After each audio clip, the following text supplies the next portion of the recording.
बहुत समय पहले की बात है। सुनीता और विनीता अपनी माँ के साथ सोहनपुर गांव में रहा करती थी। उनकी माँ खेत में काम किया करती थी और उससे उनके घर का गुजारा चल रहा था। एक दिन सरिता की बहुत ज्यादा तबीयत खराब हो जाती है। ज्यादा काम करने के कारण एक दिन सरिता चक्कर खाकर गिर जाती है और अब उसे लगता है कि उसका आखिरी समय आ गया है। सुनीता और विनीता, मेरी प्यारी बच्चियों, मैंने बहुत कोशिश की तुम दोनों को खुश रखने की, पर मैं नाकामयाब रही। अब मेरे जाने का समय आ गया।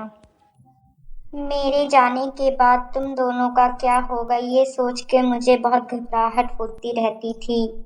इसलिए मैंने तुम्हारे चाचा जी से पहले ही कह रखा था, मेरे मरने के बाद तुम अपने चाचा जी के पास चली जाना। तुम्हारे चाचा जी मोहनपुर गांव में रहते हैं। वहां पर उनकी पत्नी और एक छोटा बेटा भी है। वहां पर तुम्हें कुछ ना कुछ काम जरूर मिल जाएगा। तुम दोनों आपस में कभी मत लड़ना और एक दूसरे का ध्यान रखना। अब मेरे जाने का वक्त आ गया है। ये कहकर सरिता की आंखें बंद हो जाती है।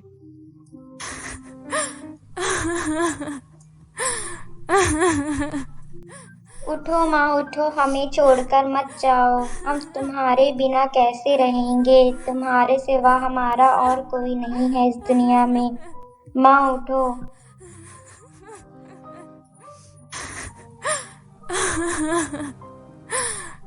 माँ का अंतिम संस्कार करने के बाद दोनों बहनें मोहनपुर गांव की तरफ अपने चाचाजी से मिलने निकल गई। चाचा जी, मैं विनीता और ये सुनीता है। हम दोनों मोहनपुर गांव आपसे मिलने आए हैं। माँ ने मरने से पहले बताया था कि हमें आपके पास जाना है और आप हमें यहाँ कोई ना कोई काम दिलवा देंगे, इसलिए हम यहाँ आए हैं। उनकी चाची नहीं चाहती थी कि दोनों बहनें उनके घर रहे, पर चाचा जी कहते हैं, अरे अब जब ये दोनों यहाँ आ ही गई हैं तो इन्हें कुछ न कुछ काम तो देना ही पड़ेगा। ठीक है फिर, लेकिन एक बात ध्यान से सुन लो। अगर ये दोनों बहनें कोई काम ना कर सकी तो मैं इन्हें धक्के मार के यहाँ से निकाल दूंगी। न चाहते हुए भी चाची को दोनों बहनों को अपने घर पर रखना पड़ता है। चाची जी, आप फिक्र मत कीजिए, हम आपको किसी शिकायत का मौका नहीं देंगे। सुनो तुम दोनों ध्यान से, यहाँ पर मुफ्त की रोटियां नहीं मिलेंगी, तुम्हें बदले में काम करना पड़ेगा। अब जाओ, जाकर स्टोर रूम में गेहूं पीसो, फिर तुम्हें खाना मिलेगा। जब दोनों बहनें स्टोर रूम में जाती है तो वह देखती है कि बहुत सारा गेहूं पीसने के लिए रखा हुआ है। दोनों बहुत ज्यादा हैरान हो जाती है। दीदी, यहाँ तो बहुत सारा गेहूं पीसने के लिए पड़ा हुआ है। छोटी, हमें ये गेहूं पीसना ही होगा, वरना हमें खाना नहीं मिलेगा। कुछ भी हो, हमें ये काम पूरा करना ही पड़ेगा। फिर दोनों बहनें गेहूं पीसने लगती है। थोड़ी ही देर में दोनों बड़ी मेहनत से सारा गेहूं पीस देती है। फिर विनीता चाची के पास जाकर कहती है, चाची, जैसा आपने कहा था वैसे ही हमने सारा गेहूं पीस दिया है। अब हमें थोड़ा खाना दे दो, बहुत भूख लग रही है चाची। इतनी जल्दी इन दोनों ने कैसे सारा गेहूं पीस दिया? अब तो मुझे इन दोनों को खाना देना ही पड़ेगा। फिर चाची 2 सूखी रोटी लाकर विनीता को दे देती है। दोनों बहनें सूखी रोटी खाकर ऊपर से पानी पीकर अपना पेट भरती है। इसी तरह चाची दोनों बहनों से बहुत ज्यादा काम लेती थी और खाने में बस सूखी रोटी देती थी। चाची सोचती रहती कि कैसे इन दोनों बहनों से पीछा छूटे। तभी उसे एक दिन मौका मिल जाता है। विनीता चाकू फर्श से उठाकर रखने जाती है। क्यों कलमुही, तू इस चाकू से मेरे बेटे को मारना चाहती थी ताकि उसके मरने के बाद सारी जायदाद तुम दोनों बहनों की हो जाए? इतनी देर में चाचाजी भी वहां आ जाते हैं और फिर दोनों बहनों को घर से निकाल देते हैं।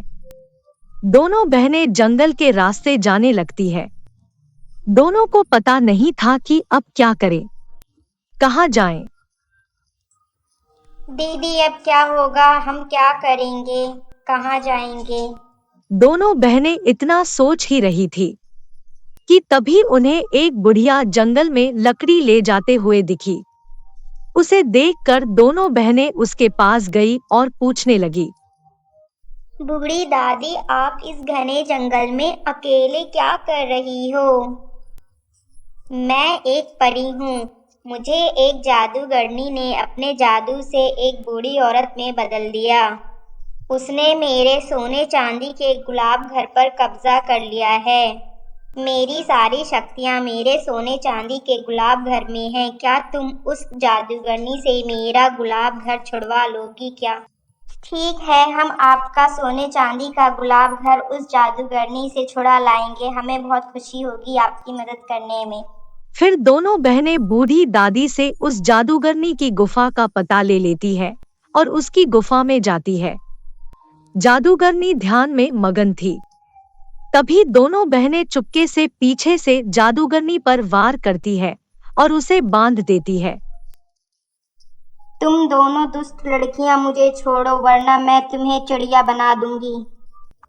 चुप कर जादूगरनी, हमने तुझे बांध दिया है, अब तू हमारा कुछ नहीं कर सकती। हम तेरे ये चांदी और सोने के गुलाब घर यहाँ से ले जा रहे हैं। फिर दोनों बहनें सोने और चांदी का गुलाब घर ले जाकर बूढ़ी दादी को दे देती है। बूढ़ी दादी गुलाब घर में जाती है और जब वापस बाहर आती है तो वह एक खूबसूरत परी में बदल जाती है। मेरा नाम नीलम परी है। मैं तुम दोनों से बहुत खुश हूँ। तुम दोनों बहुत नेक और दयालु लड़कियां हो, साथ में बहुत बहादुर भी हो। इसलिए मैं तुम्हें अपना सोने का गुलाब घर देना चाहती हूँ। तुम मेरे गुलाब घर में जा सकती हो। फिर दोनों बहनें नीलम परी के सोने के गुलाब घर में जाती है। वहां वह देखती है कि हर तरफ सोना और पैसे पड़े हुए हैं। फिर वह उस सोने के गुलाब घर में रहने लगती है। ऐसे ही दिन बीतते हैं। दोनों बहनें गुलाब घर की मदद से जरूरतमंद लोगों की मदद करती थी। जब एक दिन सुनीता और विनीता गरीब लोगों की मदद कर रहे थे, तब उन्होंने चाची को वहां देखा। चाची ने बताया कि चाचा जी एक कार एक्सीडेंट में चल बसे। अब उनका इस दुनिया में कोई नहीं है। दोनों माँ बेटे दर दर भीख मांगकर अपना गुजारा चलाते हैं। चाची ने दोनों बहनों से माफी मांगी और दोनों ने उन्हें माफ कर दिया। अब वह सब जादुई सोने के गुलाब घर में एक साथ रहने लगे। अगर आपको ये कहानी पसंद आई हो तो जल्दी से हमारे चैनल को सब्सक्राइब करें, वीडियोस को लाइक करें, कमेंट करें और अपने दोस्तों के साथ शेयर करें। Thanks for watching.